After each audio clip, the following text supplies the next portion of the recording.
அனைவருக்கும் வணக்கம். இன்றைக்கி நம்ம சேனலில் சாக்லேட் பந்து தாங்க ரெடி பண்ண போகிறோம். 1 கப் அளவுக்கு பால் பவுட்ரு, 1/2 டம்ளர் பால், 2 டேபிள் ஸ்பூன் போல் கொக்கோ பவுட்ரு, 2 டேபிள் ஸ்பூன் போல் நெய், 4 டேபிள் ஸ்பூன் சர்க்கரை எடுத்து சைடில் வச்சுக்கோங்க.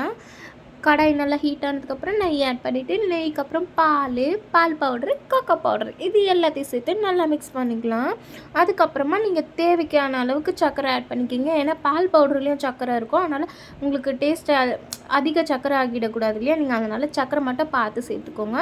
இப்போ இது எல்லாத்தையும் நல்லா கிண்டிகிட்டே இருந்தீங்கன்னா இந்த மாதிரி அல்வா மாதிரி வந்துடும். இந்த ஸ்டேஜில் அடுப்பை ஆஃப் பண்ணிவிட்டு நல்லா ஆற விட்டுடலாம். ஆறினதுக்கப்புறமா கொஞ்சமாக கையில் நெய் க்ரீஸ் பண்ணிவிட்டு உங்களுக்கு என்ன ஷேப் வேணுமோ அந்த மாதிரி உருட்டி எடுத்துக்கலாம். நான் ஃபஸ்ட்டு ஒரு ஷேப் ட்ரை பண்ணேன், அது நல்லாவே இல்லை.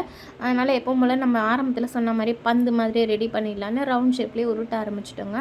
மேலே வந்து கார்னிஷிங்காக கோக்னட் துருவி ஆட் பண்ணிக்கலாம். அப்படி இல்லைன்னா நட்ஸ் எல்லாத்தையும் மிக்சியில் போட்டு பவுட்ரு பண்ணி அது மேலே கொஞ்சம் கார்னிஷிங் பண்ணிக்கலாம், நல்லாவே இருக்கும். இல்லை ஸ்ப்ரிங்கிள்ஸ் அது மாதிரி வச்சுருந்திங்கன்னா அதையும் போட்டிங்கன்னா குழந்தைங்க லைக் பண்ணி சாப்பிடுவாங்க. இங்கே பாருங்கள், கோக்னட் அந்த துருவலில் நான் இந்த மாதிரி போட்டு எடுத்தேன், இதுவும் நல்லா தான் இருக்குது. இங்கே பாருங்கள், நம்மளோட சாக்லேட் பால் ரெடி ஆகிடுச்சு. இப்போ இதை குழந்தைங்க நான் எல்லாருமே டேஸ்ட் பண்ண போகிறோம். இங்கே பாருங்கள், பிடிச்சிருந்தா என்னோடய சேனலை சப்ஸ்கிரைப் பண்ணிக்கோங்க. நன்றிங்க.